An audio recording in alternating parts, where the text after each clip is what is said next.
I have a prediction for you, okay? Coming in the election, and I'm not a big election person, right? Like, I don't know what's going to happen. I cover it like the rest of you. An issue that's going to matter, and it's not going to go away. It's actually going to mean more than it does today. East Palestine. I'll tell you why. Something's not right in the situation.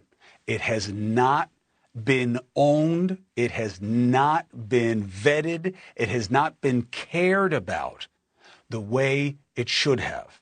Now, Democrats, a lot of you are telling each other that this is about the right making something out of nothing. I am here to tell you it is not nothing. Are they playing it to advantage more than they're trying to fix it? Perhaps. And there's opportunity in that. But I'm telling you, if you want to expand the map, you better start taking East Palestine seriously. Because even though the place is ruby red and doesn't vote for you, these are the people who say you don't care about them. And the response they're hearing is that you think the whole situation is made up. And it's a mistake. President Biden, go to East Palestine. I know that your advisors are going to tell you that these aren't your people. They're wrong. You represent everybody, whether they want to vote for you or not. I know all your people are going to say to you, look, you're walking into a trap. The right has set it up, and now they're going to say you waited too long. It is better than not going, and this is going to get worse for you. And you say that you're Joe from Scranton and that these are your people. Show it. Go to East Palestine. We are not going to let it go away because there is something wrong going on in that place. And if nothing else, it starts with letting the people who created the problem be in charge of fixing the problem. I've never heard that as a good solution before, and we don't know that it's working out well here because what is the interest of Norfolk Southern to QC, to quality check its own efforts? Nuts. I can't believe it's happening. We're reaching out to everybody in the chain of accountability. We're not going to let it go away. Because, look, it never ends. Maui, we all forgot about it. It sucks for them there. It's going to suck for months. They need our help. There's no more urgency. There's no more attention. The governor's literally calling me on the phone to get attention to the situation. A governor of a state. We got to care more about the people who don't have the power to force you to care about them. And another thing that has to happen is you got to start seeing things for the agendas in play. And I'll give you one. A lot of people were talking to me this weekend about gas prices. Now, I live out on the eastern end of Long Island.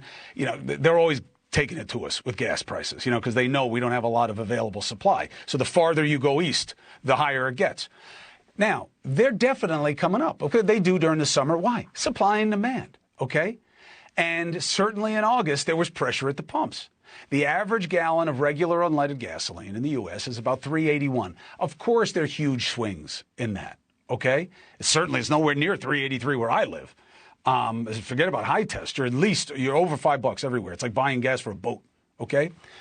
Now, here's the problem. And again, this is why, hey, Democrats, I'm not just singing the woes for you.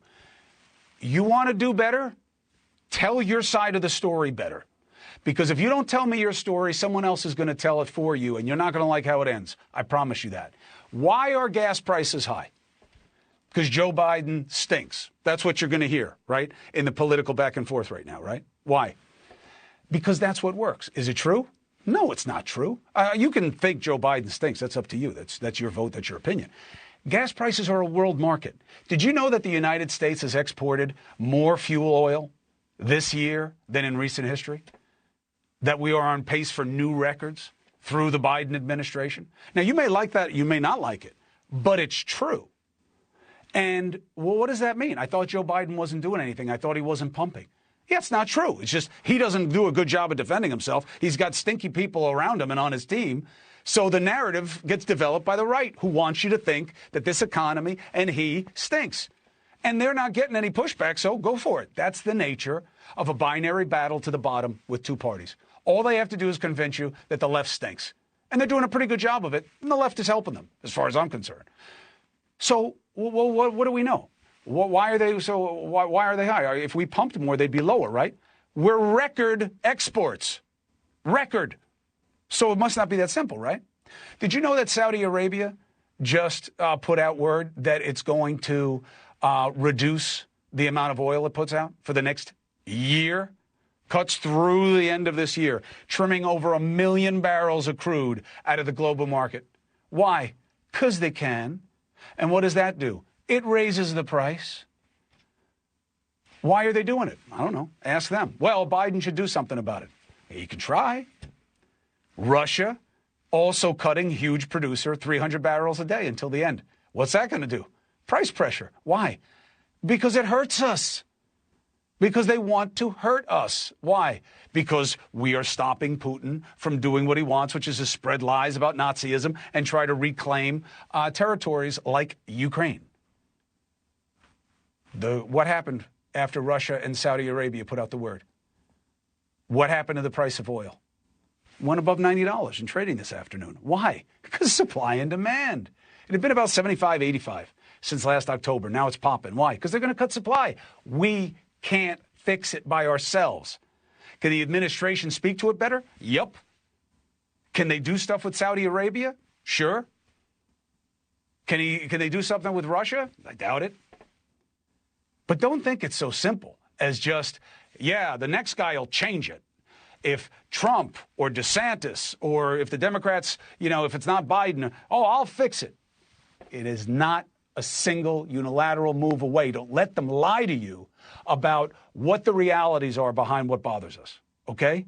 Don't let them do it. And don't let them tell you that there's nothing wrong in East Palestine. It makes no sense that they are allowing the people that committed the wrongdoing, that made the problem, be in charge of the sufficiency of the fix. It's nuts. And I'm telling you, if that were New York City, it wouldn't be treated this way. No way. We lived it with Flint, Michigan. And until somebody decided to make it their pet project and everybody looked at it and was like, whoa, that's really bad. This is the same thing. Maui's the same thing. Yeah, one's natural, one is man-made. But so what?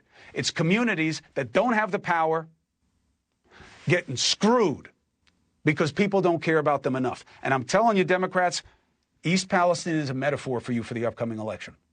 These used to be your voters. These used to be your people all across the Rust Belt. And they're not now. And a big reason is they feel you don't care about them. You see them as less than. Well, what are you telling them with East Palestine?